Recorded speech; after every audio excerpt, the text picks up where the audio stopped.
Hello and welcome to an incredibly special episode of Weekly MTG. We don't normally do these on Thursdays, but we wanted to bring you a first look at the upcoming Fallout Commander set. What's a first look? You might ask. We trademarked that. It's a very special thing. But the first look is mostly meant as an opportunity for stores and distributors to get a, first look at the set so they know what they're ordering ahead of time. But as a bonus, you get to see cool stuff too. And so if you see anything you like, make sure to let your local game store know so they know exactly how hyped you are for this set. And we are very hyped, and I'm hyped to have two fantastic guests today to take us on this journey. We have noted Magic fan Pete Hines from Bethesda, as well as noted Fallout fan Chris Mooney from Wizards of the Coast. Welcome, guys. Thank you. Hello. Yeah, thanks for joining us. So, Pete, for those who don't know you in the Magic world, tell us a little bit about yourself.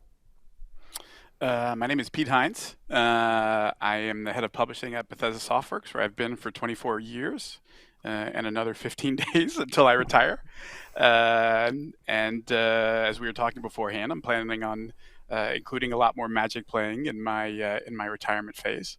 And I've been working on Fallout since it first arrived here at Bethesda. It was a title originally developed under Interplay. We acquired the license to, and from Fallout 3 on, we've been making Fallout games, and we're just crazy excited at the possibility of working on a project like this with you guys. All right, and Chris, senior game designer here, tell us a quick bit about yourself. Yeah, so I do card design here at Wizards. I've worked on a number of different projects, both Magic IP and also some Universes Beyond, including Fallout, which I've been a huge fan of. I think like many younger Fallout fans got in at Fallout 3, at the start of the Bethesda era, have played sort of all the way through that, and then also gone back and visited some of those older games. And I was just so excited to be able to get to work on something like this. Yeah. Now, so Pete, for the Magic fans in the audience who may not know much about Fallout, give us sort of the 30-second overview of what it's all about and what the world's like. Fallout is set in a post-apocalyptic world, but it is sort of an alternate reality Earth, one where it's sort of got this 1950s sensibility, and humanity goes through rapid advances in technology, and because of things like nuclear fusion and robotics, you get this 1950s sensibility, but with like nuclear powered cars, and you have a robot for a butler or a maid, and then that's the world that gets nuked. So you're in a post-apocalyptic world, but you get this sort of dark humor of like this super Americana that got and this bright optimism that gets completely laid to waste, and then you're coming into it experiencing violence and terrifying creatures, and also some of this humor and the world that was before, in a way that's honestly, it's just special and different from anything else post-apocalyptic you've seen. I don't know, Chris, how close did I come? That I mean, yeah, it's good, and I'll just say that I think that the mix of different tones of Fallout, from the high action, the violence, but then also the humor and the charm. I think it was a perfect fit for Magic, where our settings, we also try to imbue that same sort of mix of seriousness, of high action, of those, fantastical elements, but then also the humor and the charm that keeps things light and fun. So 100%. Good mix of tones. You can see over the shoulder here, the Vault Boys. You're going to see those feature quite a bit in some of the stuff we're doing in ways. Again, you can tell how much Chris played Fallout and gets Fallout, because like the attention to detail of like this world and these games and the little nuances. I think like if you're a fan of Fallout, some of the stuff you're about to see is just absolute. Like I was just fanboying out for like a half hour before we started this stream, going through cards and looking at art. It's terrific. I can't wait to show folks what you guys have been up to. Yeah, and we're gonna kick things off with, chat has already called out this character as a favorite, as someone they want, and we happen to have it queued up first. So we are going to take a look first at the Scrappy Survivors deck Fans of Fallout are going to know who that good boy is there. So let's take a look at Dogmeat, Ever Loyal. So, Pete, who's Dogmeat? So Dogmeat is iconic in this franchise. He's been around since the very first one. He is a companion that you can get in our games. In addition to being like the awesomest, bestest boy, he actually is also super helpful. He'll go and scrounge for you and go try and find items that you might find helpful and bring them back to you. And that theme comes through here, as you can see in the design of the card, where he's bringing stuff and helping you find equipment that you can use in your commander deck. Yeah, and Chris, so there's a lot to unpack. There's the frame, there's what the card does. So we're going to start with what the card does. And Chris, how did you take Dogmeat and translate him to the card we see in front of us? Right. So Annie Sardellis, who is the lead designer of this product, had only one non-negotiable, which was that Dogmeat had to be the leader of this deck. Dogmeat, just such a huge fan favorite. And Dogmeat here, you can see, cares about auras and equipment. And that is the theme of this Survivors deck. So this deck is themed around all of the various different survivors that you meet throughout the Fallout universe. And we liked the idea of aura and equipment sort of representing the player character's experience in playing Fallout, where you go through, you gain a lot of skills, you gain a lot of loot, and you use that to upgrade yourself. And so we thought that was a great fitting theme for sort of representing a lot of the protagonist and companion characters of the franchise. You can also see here that Dogmeat introduces one of the new mechanics from this product, which is the junk token. Something else that's very resonant to the Fallout universe. Yeah, and I think we have an image of the junk token that we can put up. There it is. Yeah, so the junk token is a token where, we have a lot of these sort of trinket tokens in Magic where you can trade them in for different resources. In this case, the junk token allows you to exile your top card and play that card until end of turn.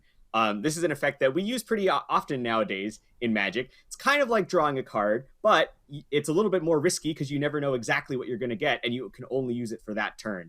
And we thought that was a great way to capture the feeling of junk in Fallout, where junk items oftentimes can be turned into all sorts of interesting contraptions, but you'll have to get creative about different ways of using them. And Pete, chat's going pretty crazy over seeing Nuka-Cola on there for the non-Fallout enfranchised. Tell us a little bit about Nuka-Cola. Nuka-Cola is sort of the in-world popular. Nuka-Cola is the popular beverage of choice in the world. You'll find a lot of it still in the world because miraculously it can survive nuclear fallout and everything else. There's a lot of different kinds of them. There's Nuka-Cola, Nuka Quantum and stuff, but it is sort of the iconic thing. And most importantly, the caps off of Nuka-Cola are in fact the currency in the world. Nobody cares about money. Nobody cares about coins.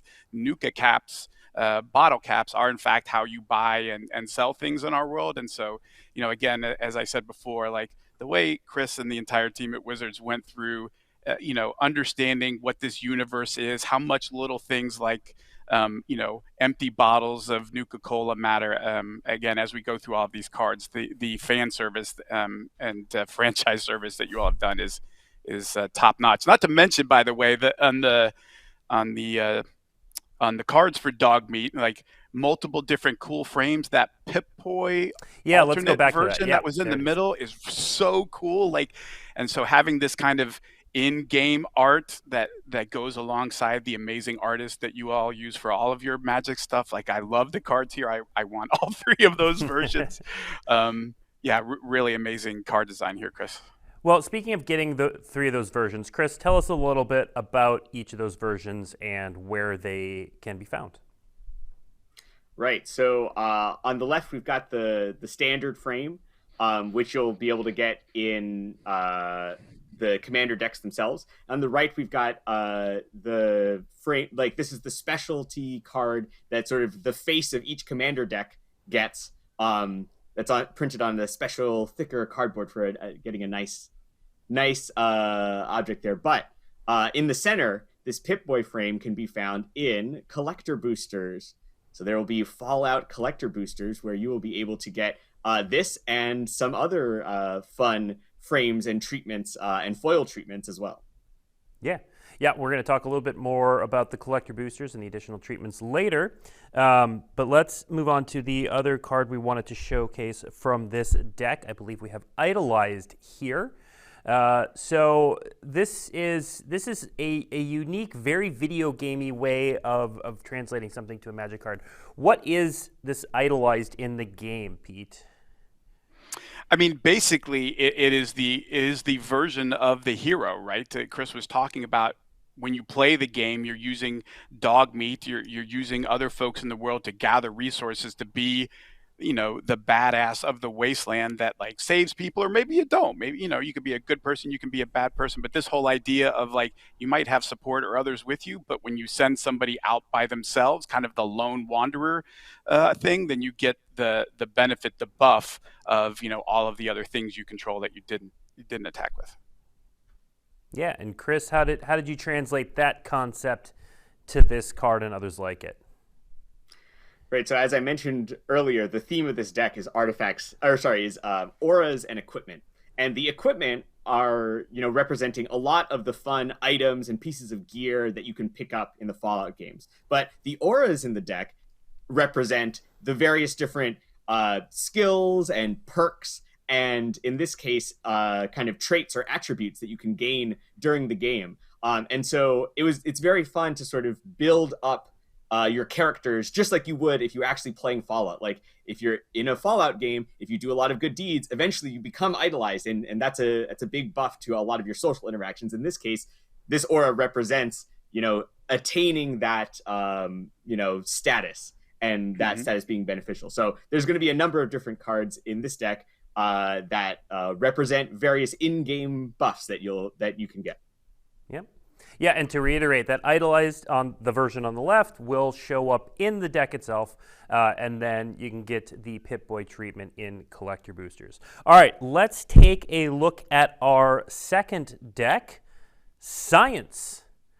Science is led by Dr. Lee, Dr. Madison Lee. So, Pete, who's Dr. Madison Lee? Dr. Lee appears in Fallout 3. She is part of the storyline there, which is heavily focused around science and scientists trying to restore water to the wasteland, or honestly just like survive and use science to try and the people in Fallout, basically, like, this is their reality. So they're trying to, like, how do we make the best of this reality, this post-apocalyptic wasteland that we find ourselves in? There's different ways different factions go about doing that. It's part of what Chris's decks here are going to be showing you, and this is the one that's going to lean heavily on the science aspect of the game. Yeah, and Chris, chat's already going nuts for it, but this was one of the first things I noticed about this. That was also the return of energy. Yep, that's right. This deck is an energy deck. And we, right off the bat, when we were brainstorming mechanics that fit into Fallout, energy was just a huge slam dunk. Not only is it such an important and resonant part of the universe that, is a huge focal point of many of the stories, just where are you getting power and how are you going to use it? But also, the energy symbol actually looks a lot like it fits right into the Fallout universe, that lightning bolt, which appears on, the Fallout logo itself. So this deck is focused on energy and artifacts. Artifacts are also a big part of it. And we thought Dr. Lee here was a great choice to lead this deck because not only is she, one of the important scientists in the franchise, but she also is one of the characters that actually bridges multiple games and shows back up in Fallout 4 as well. So we thought it was a nice way to, bring a character back that has been brought back multiple times in the franchise. Chris, is energy, was that Kaladesh? That's right. That's where it initially. Yeah, it's been a hot minute. Yep, and this is the first instance of it returning. And we were just very excited to be able to make new energy cards and also to incorporate energy into the Fallout universe. It's just a really unique way and something that's a different twist on artifacts are very popular and they're very resonant But it's nice when we can find a new twist that brings something a little bit different and extra to the gameplay of the deck to make it unique. All right. Let's meet another character from the Science deck. Now we have Rex, Cyber Hound, with that fantastic type line, Robot Dog. So, Pete, who is Rex? Rex is from Fallout New Vegas, right? Yep. Did I get that right, Chris? Thank you. Chris is my fact checker here. He's the lore guy. I am definitely not the lore guy. We had to do a lot of research to make this. That is for sure. Yeah, but he's part of, and again, one of the things I like is the way in which, and again, you're only going to get to see a snippet, but the way in which the deck designs cross over all of Fallout. Like, this might be the only time you ever hear me say this, but I can't wait to get to the lands. But the way in which this touches all of the Fallout franchise characters and pull them in from different parts is awesome. And sort of this scientific super dog idea in this deck seems to be thematically right on point. Yeah, I love the type line Robot Dog, Chris, but I might love Brain Counter even more. So talk about how you translated this to the card. Yeah, this is an example of, I think, one of our more top-down designs where we really were just trying to capture the exact, flavor from the game, in which Rex's quest involves you finding a different brain to transplant into this dog that has sadly lost its original brain. And in this case, you'll be able to transplant a lot of your creature's brains into Rex to give him all sorts of different abilities. So Chris, are we no longer we're not going to be referring to blue-white in the Fallout deck as flyers, clearly. So is blue-white the Cyberhound deck? Like, what replaces flyers? Like Brainiac dogs? Yeah, I think Rex is one of our few blue-white characters. I think, as we'll see when we see the other decks, but I think blue and white are featured most in this deck, especially in the Science deck. It's a really interesting card. All right. Now let's take a bit of a turn and move on to our third deck named Hail Caesar, featuring, of course, Caesar, Legion's Emperor as the face card. So, Pete, who is Caesar? Caesar is the head of Caesar's Legion, which is one of the, if not the biggest or most influential faction in Fallout New Vegas, which is really heavily focused on these sort of warring factions in and around New Vegas. And you get a chance to play a deck that is themed all around what the Caesar's Legion is all about, which is probably exactly what you think it is, Chris. That's right. You can see that Caesar here is not too kind to his underlings. But this deck, Caesar is the leader of this deck, and it is a very thematic and memorable character. But this deck is not only Caesar's Legion, but also features many other military factions that have been, featured throughout the years of Fallout. So there's definitely going to be a lot of Caesar's Legion here, but we wanted to make sure that in all of the decks, that we're hitting on the different eras of Fallout and, taking factions that maybe never worked together in the fiction because they're so far apart geographically, but thematically are so close to one another that it just feels appropriate to put them together.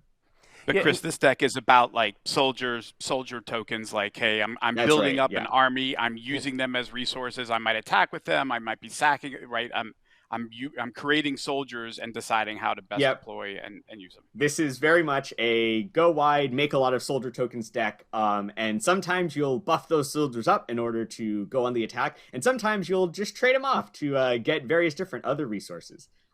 So your underlings can be useful as attackers, but also as resources to trade off.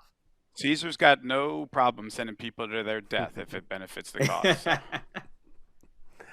And I do want to actually let's show the next card first before we come back to that. So one of the cards in this set, of course, when you're talking about building up a squad of creatures and soldiers to send out, you got to have the squad mechanic. So we've got the Gary the fans clone just here. went nuts for this one.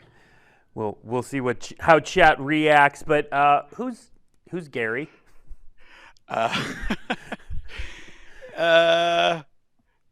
Chris, this ought to be described better from a gameplay mechanic in terms of how you're implementing this idea of Gary. Yes. So, for starters, so the squad mechanic returns. This is a mechanic that we've used in a previous Commander product.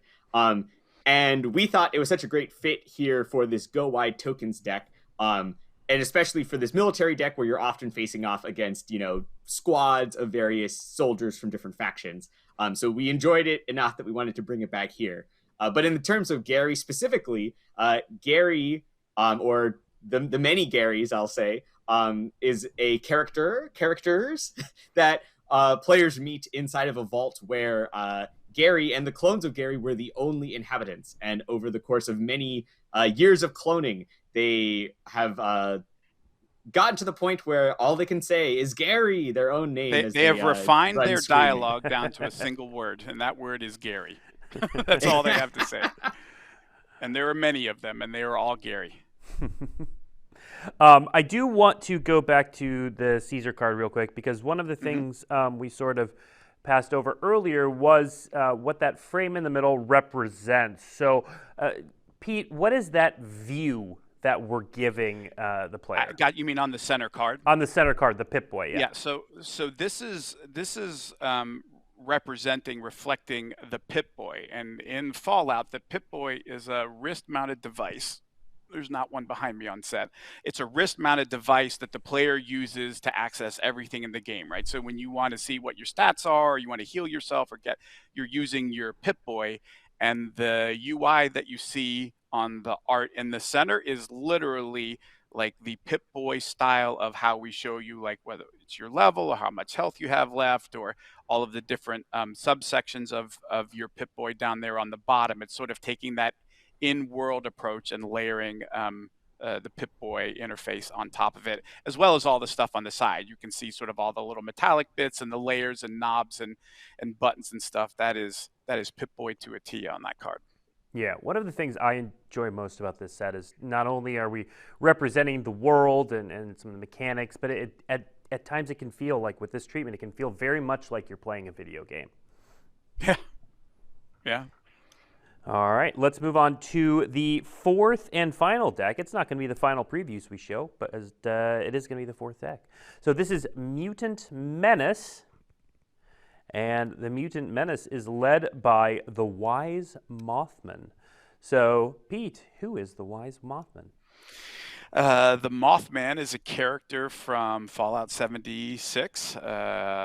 Mothmen, or the Mothman, but it shows up in different versions, will appear in the world. You can build a shrine to him. There's quests related to him.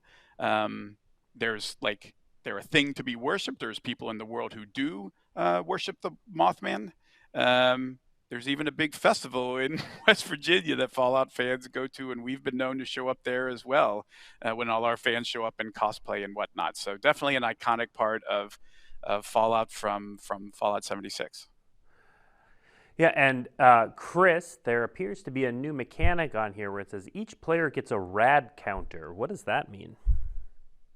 That's right. Well, this deck, the Mutant deck, is focused on this new mechanic that I think we have the helper card here. Here we go, Radiation. So rad counters are counters that you give to players, both yourself and or your opponents, depending on the situation.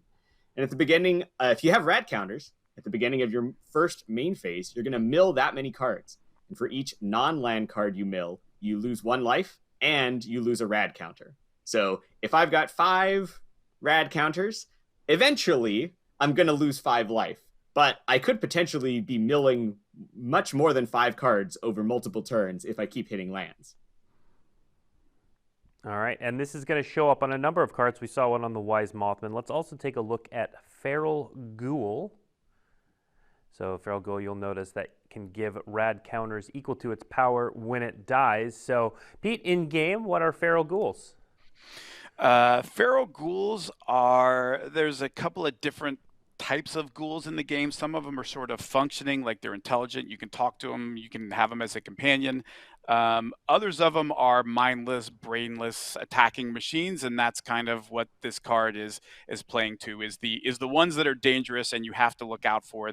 In the game they'll irradiate you when they do damage to you. In addition to taking damage, you also take some radiation damage. So I mean, the card is playing right to it, and I'm thinking you put one of these on a what was that card called, Chris? The one where you get +1/+1 for if you send it in alone. You just send this giant dude in by himself. Idolized. If he dies, you That's just right. dump a bunch of rad counters on him and say, "Have fun next turn." So, pretty sweet card. Yeah.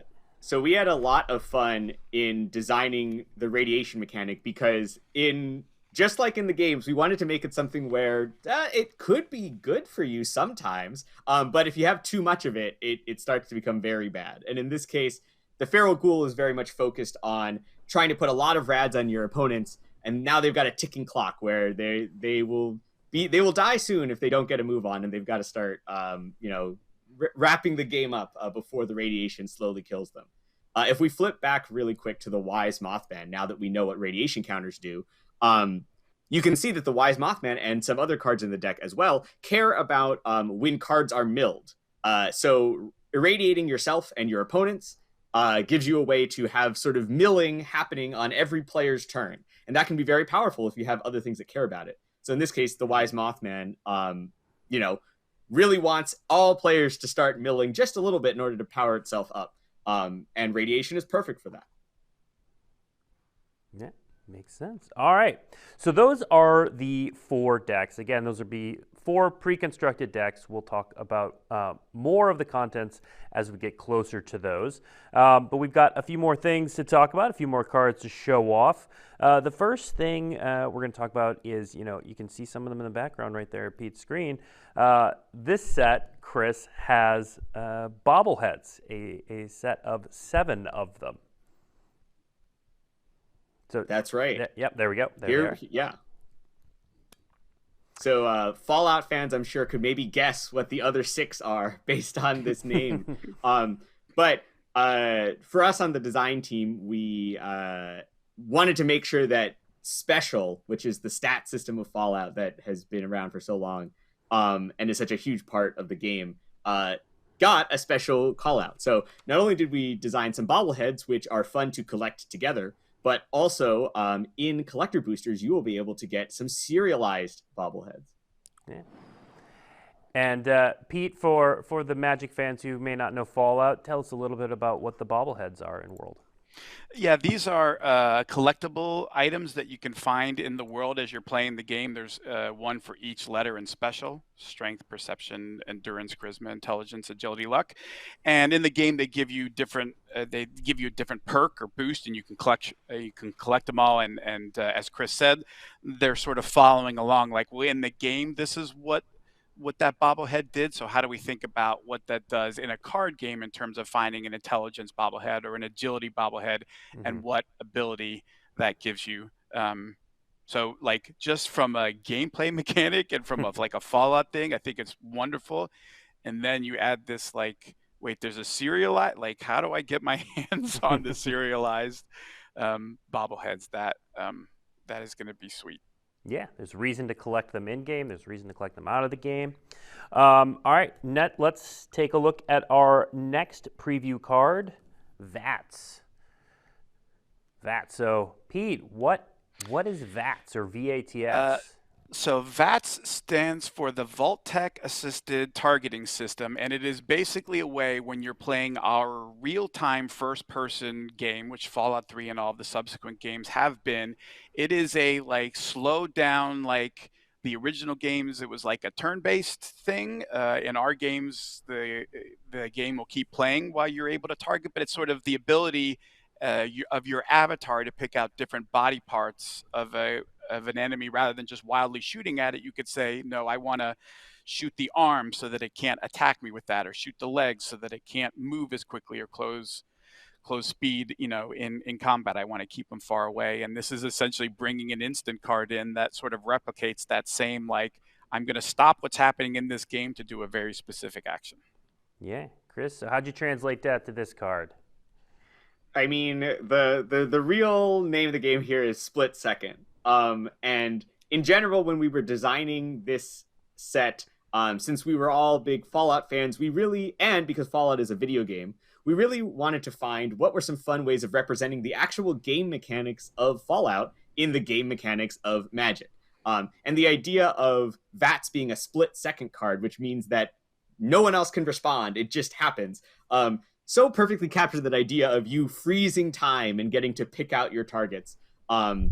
That as soon as we came up with that idea, we loved it, and we worked hard to make sure that this card, was able to keep that line. And there's a few other cards in the set as well where we really tried to put something there that is very fun and resonant, not just for the in-universe version of Fallout, but also for the actual game of Fallout. And it's also just a really good Magic card. I mean, 2 and a black kill a thing. You draft that all day long. 2 double black, but for a split second where you don't get to respond to me and I get to wipe a bunch of stuff, like there go all your tokens or whatever. Like, oof, that is a really good card that also, as Chris said, really nicely sort of replicates the in-game experience in a way that I think is really well done. Absolutely. All right, our next preview card is, we've spent a lot of time talking about, before we show off the next card, we spent a lot of time talking about the world of Fallout and different aspects of it. One thing we haven't really touched on are the vaults. So the vaults have a very, specific function in the game and also in this set. So Pete, why don't you first just kind of generally, what are the vaults in Fallout? Sure. So, the world that I kind of described, okay, here's what Fallout is, and this whole kind of Americana, almost naivete they had about the specter of possible nuclear war was, oh, don't worry about it. Like, we built these underground bunkers that you can like pay us money to reserve your spot in, and so when the nukes start flying this way, you can just go live safely underground and it'll be totally fine. Like, it's going to be an amazing experience, right? This whole naive thing. And from all of these vaults were supposed to emerge the people who were going to repopulate the earth, except of course, like, nefarious stuff is up and the vaults are actually experiments and all these weird things are happening. But the vaults are this really like important thing because they link the world before and the world after. Like, the vaults are the things that sort of maintain this same importance of like, well, this is where the people are going to come from that didn't get nuked by everything. Yeah, so we're going to put our next preview card, Vault 101, up on the screen. And then Chris, why don't you tell us about how you translated that concept to the vaults in the set? Yeah, so vaults in these commander decks are represented by sagas, which longtime Magic fans I'm sure will be familiar with. The vaults in the games, all of them, whether it's a vault that you, the player character, start out in, or a vault that you discover on your travels, all of them tell a story, and you uncover that story as you explore the vault. And there's many memorable ones, so we thought that it would be fun to do to represent them as sagas and to have each of the sagas tell the story of that vault.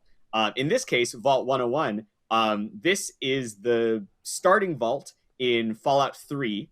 And in Fallout 3, your experience with this vault is starting out as a kid. The game starts with you being born, and you see yourself growing up and making those choices. So in this case, this card is representing, first, you have a little birthday party for yourself. There's your 1/1 token and your food token, which is your birthday cake. And then you spend a couple more chapters building up your character, putting different auras and equipment onto the battlefield that will allow you to, become a fully fledged player character. So this one was very much based on that experience of playing the beginning of Fallout 3 and of really like building your character from scratch, from the ground up. All right. And Chris, are we going to see vaults in all of the decks? Are they tied to specific decks? All of the decks will have some vaults. Off the top of my head, not sure exactly how many, but we definitely wanted to capture, different stories in all different colors and from all different games. So you're going to see vaults from, I think, pretty much every single game throughout the Fallout franchise. So we really picked out the most memorable ones to bring back for fans. Yep, so we'll see more of those vaults when we get to previews come January. All right, so now we've seen the one version of the Pip-Boy frame, which represents the in-game stuff, but there's some really cool art on some variants coming up. So we're going to talk about a set of cards that are found in collector boosters, which are the Vault Boy variants. So let's just dive right into these and take a look at Soul Ring. Pete, I want to get your reaction first to this art style, to this card. Love it. Love it. I mean, honestly, the stuff with Vault Boy across all of this, like I didn't get to see any card design until today, but I've gotten to sneak peek at some of the art. I'm a massive card art nerd. I have uncut sheets hanging in my office from Dragons of Tarkir. So I think the way that you all have done the art here, both the Vault Boy art and the borderless stuff, is fantastic. Plus, it's an awesome Magic card. It is. And Chris, we're going to show off a couple of these, but where can you get these Vault Boy treatments? You can find these Vault Boy treatments in collector boosters. And I'll just do a quick shout out on this is, one of my favorite ones of the Vault Boy art treatments. I remember pitching very early on, the soul ring being literally the ring of sunlight coming through the vault door. I was like, would be awesome to see. And so, I'm especially excited for this one. All right, next up, another Commander staple. We've got Arcane Signet. Pete, what's that in the art there? That's your Pip-Boy. And Vault Boy looking at a Pip-Boy. Everyone needs a Pip-Boy and everyone needs an Arcane Signet, so that makes sense. Now, some of these reprints are, we've got these Commander staples here, but we've also got some spice. So we've got these next two reprints that are pretty interesting. So, Crucible of Worlds. Chris, could you talk a little bit about how these cards were selected? Yeah, I mean, a lot of it came down to finding the right flavor fits. So, for example, like you said, everyone needs an Arcane Signet, and we really enjoyed, all the player characters in Fallout have a Pip-Boy, and we enjoyed being able to tie that in of like, here's a trinket that everyone is using, and now it is the trinket that everyone uses in Fallout. This one is a personal love letter of mine, where very early on when we were talking about what were some cool reprints to do, I was like, we should do a Gek that's Crucible of Worlds. The Gek being the Garden of Eden creation kit. It's a thing that helps the very few lucky survivors of the vaults who were actually set up to repopulate the earth got one of these, and it allowed them to reinvigorate the land around them. And I thought that is for such a mythical item in the world of Fallout, it would be awesome to do a similarly mythical artifact from Magic that lets you revitalize your lands. Yeah, that makes sense. And chat's going nuts for the flavor here. Great art. It is great art. All right, and then our last Vault Boy preview card is the flavor's so perfect. How could it not be here? Wasteland. Chris, tell us. I mean, this one feels just like such a slam dunk. I mean, it's pretty self-explanatory, but each of the not only just there's a lot of wastelands in Fallout, but also each major area of the Fallout world tends to be called the various wastelands, the Capital Wasteland or the Mojave Wasteland. So, just a slam dunk. Yeah. All right, and then Pete, I'm gonna let you talk about these next cards, even though you just saw them. So we're gonna look at the basic lands. Yes. But out of everything Pete looked at in this presentation, this was what he was most excited about, and with good reason. There's two different sets of them. Beautiful. So let's look at the first cycle of these basic lands, the Vault Dweller lands. So Pete, tell us about these. Can we just pause for a second and take that in? Those are my favorite lands I've ever seen in any Magic set ever. They are, I'm biased. I'm partial to the forest because that that pose with the Lone Wanderer and Dogmeat is kind of iconic for us, but they are all just so incredibly well done. The borderless lands are amazing. And you probably think like, well, it can't really get any better than this, can it? Like, actually, it turns out it can when it comes to land, because we did alternate art for lands.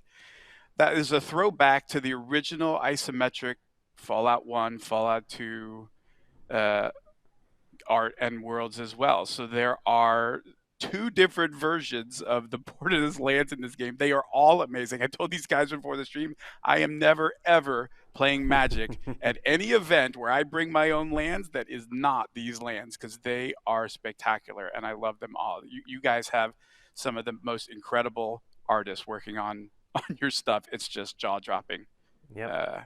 I'm sure Chad doesn't need me to tell them any of this. You just have to look. It's so good. Sorry, Chris, go ahead. No. Yeah, these isometric lands was an idea we came up with pretty early on. What would be a unique, very Fallout specific art style to do, and I think that they just came out amazing and a great love letter to the older isometric Fallout games. And also, real quick, I want to say there's a little bit of an Easter egg on the first cycle of lands. That being if you lay them out here in this color order. They're actually meant to tell a little story of like a wastelander going on their journey. You can see on the plains there, they're emerging from the vault. They don't have very much equipment. And over the course of the next couple cards, you see them journeying through various different locales, kind of getting powered up. You see in the mountain there, they've got their full power armor suit up them. And then finally on the forest, they're returning to their peaceful settlement to end their journey with a quiet retirement. So I thought that was really awesome of kind of telling the story of a lot of people's it tells the story of a lot of people's journeys through the Fallout games themselves. It's terrific. Absolutely. And Chris, before we move on, one of the things we haven't talked about are the foilings for the different treatments. So we were on the basic lands. So what foiling do the basic lands come in, and where can you get them? That's right. So these lands, you can they're both normal foil, traditional foil, and surge foil in collector boosters. And I'll also call out that those foilings are available as well for the 9 Vault Boy full art cards and for the 26 Pip Boy frame cards. So all of those are available in traditional foil and surge foil in the collector boosters. Yeah, and we'll talk more about the exact makeup of the collector boosters, what different slots, as we get closer to previews. So previews are slated for January. For those wondering about the release date, this product releases in February. All right. For the last bit of the show, we've got 6 cards. They're just 6 cool cards that we're like, we want to show these cards. So we're going to show these cards because we get to determine that. Because it turns out we get to decide. We get to decide. It's perks of the job. All right, we touched on this earlier, but how could we have a Fallout set without a Nuka-Cola machine? So, Pete, you already talked about what Nuka-Cola is in there, but the actual vending machines are a thing in the game as well. They are, as well as the 2 mascots you see there, Bottle and Cappy, who actually also appear throughout the game in various places. We have a whole Nuka World thing in Fallout 76, so not just Nuka-Cola, but like the mascots and the caps as well, and like also just a really spot-on in-game effect as well. Yeah. So how'd you translate the Nuka-Cola vending machine to this card we see in front of us, Chris?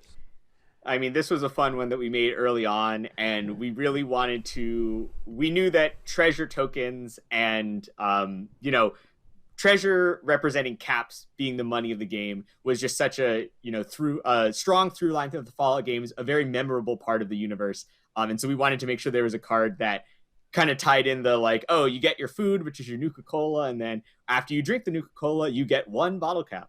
And we just thought that was a really fun thing to capture here. And again, helping to bring in some of the kind of humor and the charm and not just the, the violence and the monsters, but don't worry, we've got a lot of those as well. I don't know if this one next character qualifies as a monster or not. Maybe, depending on your point of view. But let's take a look at Mr. House, president and CEO. Pete, who's Mr. House? I don't know about monster, but bad guy probably applies, or at least like nefarious dude up to something. He features heavily in Fallout New Vegas. He's sort of a big part of the story of Fallout New Vegas, and is essentially a computer that is running New Vegas. All right, and then Chris, how'd you move that concept into this card? Yeah, so each of these commander decks are 3 colors, and so they have a 3-color commander, but they also have at least one other legend in the deck that could also potentially be your leader should you so choose. And Mr. House we thought was a fun character, very memorable character from Fallout New Vegas, and we really enjoyed him sort of tying into that New Vegas-y, gaming side of things. I think Mr. House famously sort of got to his position through winning some very high stakes games where he wagered a lot and maybe also tipped the scales behind the scenes in his favor. But in this case, we thought it would be fun for Mr. House to be a commander that wants you to play lots of die rolling cards, and maybe you will also tip the scales in your favor. All right, our next card. I love when we do these commander cards that are just 2 keywords smashed together, but they make total sense here. So Radstorm has storm and proliferate. So first of all, tell us about what Radstorms are, Pete. These are exactly what they sound like. They're radiation storms that when they appear in the world, you actually take like radiation damage if you're out exposed to them. And this is exactly the sort of card I would imagine in a Mothman mutant deck that cares about rads and putting tokens on that get your opponent even more radiation damage they have to deal with, or more rad counters they have to deal with. That this is spot on, and that Pip-Boy card is amazing. Yeah, and Chris, this design seems like a slam dunk. Was this just like, yep, we did this, it's done right away?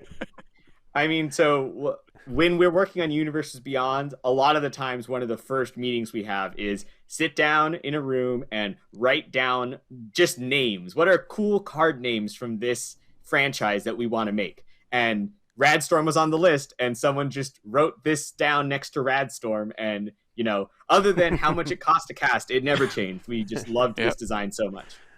Yeah, it's great. Makes total sense. All right, next up we have Alpha Deathclaw.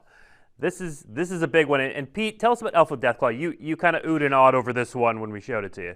Yeah, I mean, Deathclaws are, maybe outside of super mutants, depending on what you consider a creature. Deathclaws are, the cool, awesome, sort of most often encountered of the big creatures you come across in Fallout. Just killing machines that sort of perfectly fit into a black-green, just like slaughter things in front of you. That's basically what a Deathclaw does. It sees things and kills them. So, Chris, this is definitely seeing things and killing them. So, tell us about the creation of this card. Yeah, so I mean, we really wanted to make sure that we had a super awesome, gigantic Deathclaw card. And monstrosity, whenever we're making these commander decks, we love bringing back old mechanics that older fans of Magic will have some nostalgia and some memory for these. And newer fans just get to read an awesome word like monstrosity. The thing about this to also note is that, I think I might have glossed over this a little bit when we were talking about the deck themes, but the mutant deck that irradiates your opponents, it's not just about milling, but it's also a lot about +1/+1 counters. You want to be able to put radiation counters on players and +1/+1 counters on your creatures. And so this is an example of a card that doesn't use radiation as a mechanic, but it is putting counters on itself, and that will combine with lots of other cards in the deck. All right, we are nearly done. We got 2 more cards left. We have another one of those cards that makes you feel like you're playing the video game. We've got Over Encumbered. So, Pete, what does over encumbered mean in game?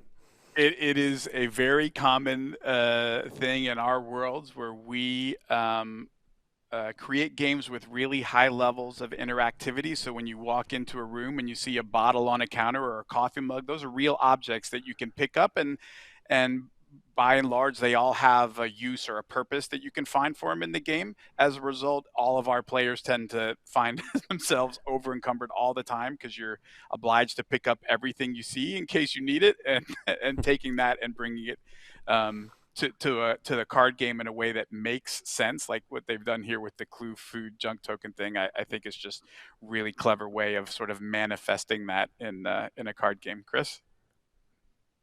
Yeah, this is definitely more on the humorous side, and something that all players of Fallout, I think, have experienced a lot, just picking up way too much stuff. And yeah, in this case, this is a card that can be used, especially potent against someone who already has lots of artifacts in play. If someone is getting greedy, having tons and tons of artifacts or artifact tokens, this can slow them down quite a bit.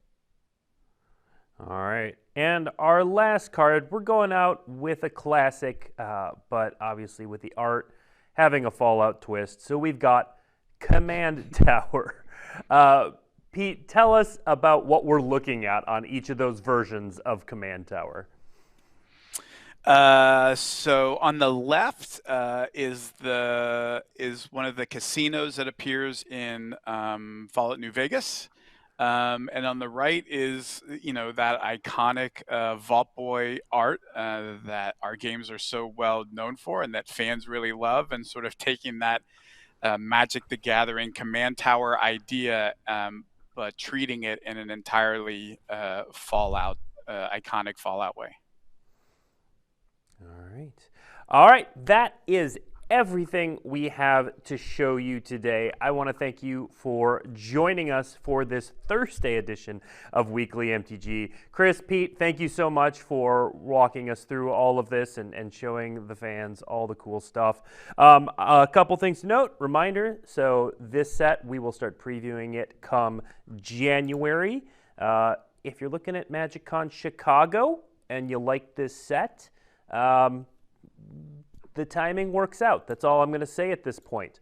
But then it releases in early February.